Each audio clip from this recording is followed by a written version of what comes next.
Dostlar gece saat 2 idi. Durdum yuxudan. Elime attım ki telefon yoktu. Ora bura telefon kapı da açıktı. İt gelip yavaşça cimle böğrümle telefonu götürüp canavara zəng edir. Gördüm gittim ki canavara mesaj yazdı. WhatsApp'taki Rafael yatıbdı. Rafael onsuz da bunun birin yer değil.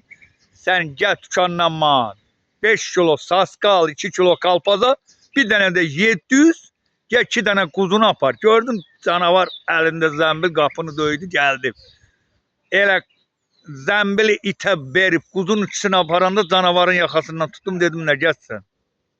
Dedi onsuz sen bunu yemirsen. Aparım bunu ben yiyeyim balalarım acıdı.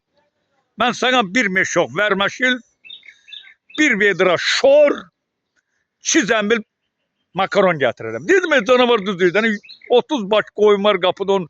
Hemen ben onu bir süt eləməmişəm. Dedim apar halal koçun olsun.